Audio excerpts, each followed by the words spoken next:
नमस्कार स्टूडेंट्स, मैं अरविंदा घड़ई हूँ। आप देख रहे हैं ज्ञानदीप ओडिशा चैनल। आज हम कंटिन्यू करेंगे BCom fourth semester major 9 auditing and corporate governance, unit 3 audit of limited companies and audit report, part 3। अगर आपने पहले पार्ट्स नहीं देखे हैं तो चैनल के प्लेलिस्ट से जरूर देखिए। तो आज के इस लेक्चर में हम क्या-क्या टॉपिक्स कवर करेंगे। पहले हम समझेंगे कि ऑडिटर्स पावर्स और ड्यूटीज में क्या फर्क है। फिर पार्ट ए में हम ऑडिटर के पावर्स देखेंगे और उनकी इंपॉर्टेंस समझेंगे। उसके बाद पार्ट बी में हम ऑडिटर की ड्यूटीज और उनकी सिग्निफिकेंस डिस्कस करेंगे। और फाइनली कंक्लूजन में देखेंगे कि इन दोनों के बीच बैलेंस क्यों जरूरी है। चलिए सबसे पहले शुरू करते हैं पावर्स और ड्यूटीज के बेसिक डिफरेंस से। देखिए, इस इमेज में एक बैलेंस स्केल है जो इस कॉन्सेप्ट को बहुत अच्छे से समझाता है।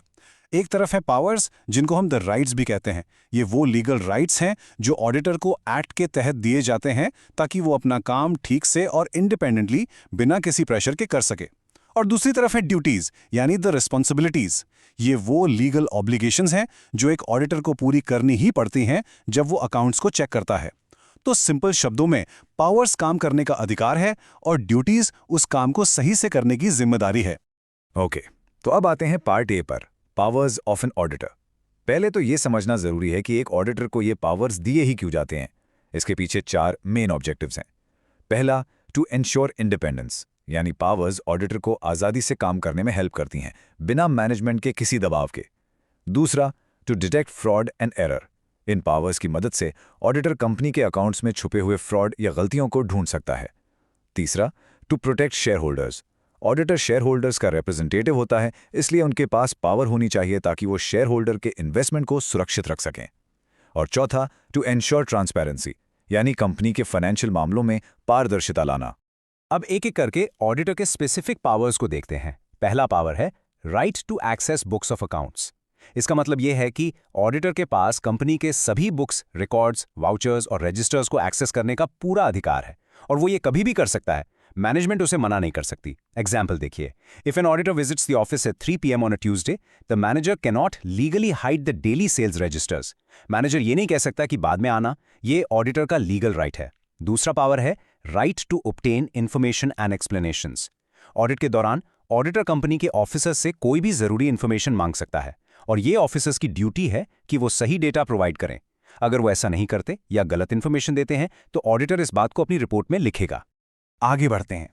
तीसरा पावर है एक्सेस ब्रांच अकाउंट्स। अगर कंपनी की ब्रांचेज हैं तो ऑडिटर उन ब्रांचेज में जा सकता है, उनके बुक्स ऑफ अकाउंट्स चेक कर सकता है या वहां के लोकल ब्रांच ऑडिटर्स की रिपोर्ट को भी रिव्यू कर सकता है। चौथा, receive notice of general meetings.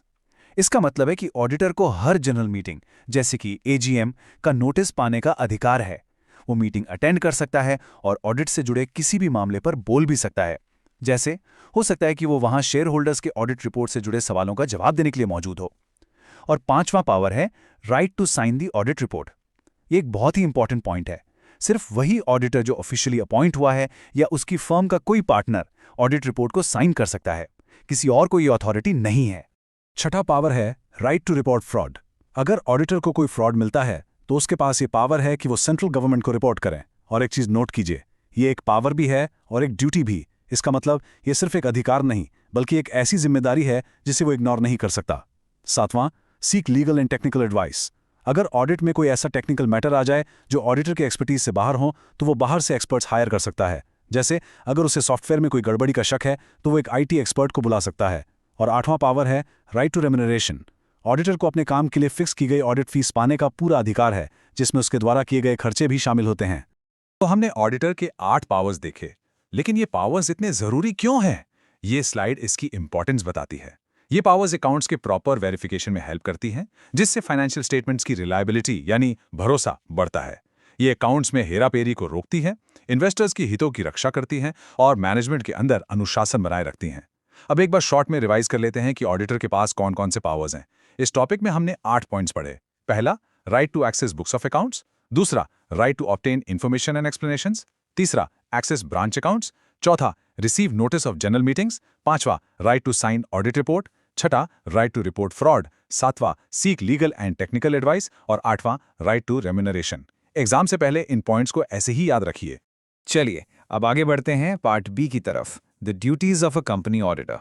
Duties वो लीगल रिस्पॉन्सिबिलिटीज हैं जो एक ऑडिटर को पूरी करनी होती हैं, जिससे सच्चाई, ट्रांसपेरेंसी और शेयर होल्डर प्रोटेक्शन सुनिश्चित हो। इन ड्यूटीज को हम दो कैटेगरीज में बांट सकते हैं। पहली है स्टैट्यूटरी ड्यूटीज, जो कि कंपनीज एक्ट में कानून द्वारा साफ साफ लिखी गई हैं, और दूसरी हैं जनरल ड्यूटीज, जो प्रोफेशनल और एथिकल उम्मीदों पर आधारित हैं। अब स्टैट्यूटरी ड्यूटीज को थोड़ा डिटेल में देखते हैं। पहली ड्यूटी है एग्जामिन बुक्स। ऑडिटर को यह वेरीफाई करना होता है कि कंपनी ने proper books of accounts, vouchers और डॉक्यूमेंट्स मेंटेन किए हैं या नहीं। दूसरी, रिपोर्ट टू मेंबर्स। ऑडिटर को अपनी रिपोर्ट कंपनी के शेयरहोल्डर्स को सबमिट करनी होती है। ये उसकी सबसे प्राइमरी ड्यूटी है। इस रिपोर्ट में उसे बताना होता है कि financial statements true and fair view दे रहे हैं या नहीं। ये टर्म बहुत इंपॉर्टेंट है। इसका मतलब है कि अकाउंट्स बिल्कुल सही और ट्रांसपेरेंट होने चाहिए। तीसरा, state matters in the report. इसमें उसे कंफर्म करना होता है कि क्या उसे सारी जरूरी इंफॉर्मेशन मिली, क्या उसे ब्रांच ऑडिट रिपोर्ट्स मिली, और कोई भी ऐसी बात जो कंपनी की फाइनेंशियल हेल्थ पर असर डाल सकती है, जैसे कि एग्जाम्पल में दिया है, उसे साफ साफ बताना होगा कि बैलेंस शीट बिजनेस की असली फाइनेंशियल स्थिति को दर्शाता है या नहीं। अब इस स्लाइड में देखिए, एक बहुत ही खास ड्यूटी है ड्यूटी टू इंक्वायर। ये एक स्पेशल ड्यूटी है जिसमें ऑडिटर को कुछ स्पेसिफिक मामलों की जांच पड़ताल करनी ही पड़ती है। जैसे, क्या लोन्स एंड एडवांसेस ठीक से सिक्योर्ड हैं? क्या ट्रांजैक्शन सिर्फ बुक एंट्रीज हैं जिनका कोई अस्तित्व नहीं है? क्या कंपनी ने अपने एसेट्स बहुत कम दाम पर बेचे हैं? क्या पर्सनल खर्चे कंपनी के नाम पर डाले गए हैं? और अगर शेयर्स कैश के लिए इशू किए गए तो क्या कैश सच में रिसीव हुआ? ये सब चीजें ऑडिटर को इन्वेस्टिगेट करनी पड़ती हैं। इसके अलावा उसकी ये भी ड्यूटी है कि वो सुनिश्चित करे कि company complies with accounting standards. Statutory duties में आगे है रिपोर्ट फ्रॉड। जैसा हमने पावर्स में भी देखा था, ये एक मैंडेटरी प्रोविजन है। अगर ऑडिटर को फ्रॉड मिलता है तो उसे सेंट्रल गवर्नमेंट को रिपोर्ट करना ही होगा। ये उसकी कानूनी जिम्मेदारी है। फिर sign the audit report. Report तैयार करने के बाद ऑडिटर को उसे साइन करना होता है, जो ये दर्शाता है कि वो इसके कंटेंट की पूरी जिम्मेदारी ले रहा है। और आखिर में मेंटेन कॉन्फिडेंशियलिटी। एक ऑडिट के दौरान ऑडिटर को बहुत सारी कॉन्फिडेंशियल इन्फॉर्मेशन मिलती है। उसकी ये ड्यूटी है कि वो इन सीक्रेट्स को किसी और से शेयर ना करें। एग्जाम्पल के लिए, वो अपने क्लाइंट के आने वाले प्रोडक्ट लॉन्च की डिटेल्स किसी कॉम्पिटिटर को नहीं बता सकता। स्टैट्यूटरी ड्यूटीज के बाद अब आते हैं general duties of an auditor पर। ये ड्यूटीज कानून में साफ साफ लिखी नहीं है, लेकिन हर ऑडिटर से इनकी उम्मीद की जाती है। पहला है ड्यूटी ऑफ ऑनेस्टी। ऑडिटर को अपना काम पूरी ईमानदारी से करना चाहिए। दूसरा, duty of reasonable care and skill. उसे एक प्रोफेशनल ऑडिटर से अपेक्षित सावधानी और क्षमता के साथ काम करना चाहिए। तीसरा, ड्यूटी टू एक्ट इंडिपेंडेंटली। उसे हमेशा मैनेजमेंट के किसी भी प्रेशर के बिना काम करना चाहिए। चौथा, duty to verify assets and liabilities. उसे कंपनी के सभी एसेट्स और लायबिलिटीज को वेरीफाई करना जरूरी है। और पांचवा, duty to detect material misstatements. उसे फाइनेंशियल स्टेटमेंट्स में ऐसी कोई भी बड़ी गलती ढूंढनी है जो किसी यूजर के डिसीजन को प्रभावित कर सकती है। तो इन ड्यूटीज की इंपॉर्टेंस क्या है? देखिए, ये शेयर होल्डर्स के हितों की रक्षा करती हैं, फ्रॉड और मिसमैनेजमेंट को रोकती हैं, फाइनेंशियल स्टेटमेंट्स की रिलायबिलिटी को सुनिश्चित करती हैं, कॉर्पोरेट गवर्नेंस को मजबूत बनाती हैं और पब्लिक का विश्वास बनाए रखती हैं। अब एक बार पार्ट बी यानी ऑडिटर्स ड्यूटीज को शॉर्ट में रिवाइज कर लेते हैं। हमने दो तरह की ड्यूटीज पढ़ी, स्टैट्यूटरी और जनरल। स्टैट्यूटरी ड्यूटीज में मेन पॉइंट्स थे examine books, report to members, state matters in report, duty to inquire, comply with accounting standards, report fraud, sign audit report और मेंटेन कॉन्फिडेंशियलिटी। और जनरल ड्यूटीज में आते हैं duty of honesty, duty of reasonable care and skill, duty to act independently, duty to verify assets and liabilities और duty to detect material misstatements.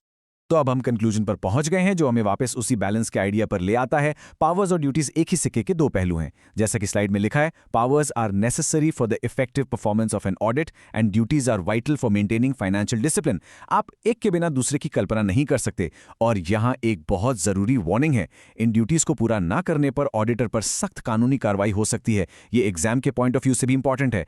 इससे पता चलता है कि ये बैलेंस कितना जरूरी है। आज हमने इस पार्ट में ये टॉपिक्स पढ़े। अगर वीडियो पसंद आए तो लाइक करिए, ज्ञानदीप ओडिशा चैनल को सब्सक्राइब करिए। धन्यवाद स्टूडेंट्स।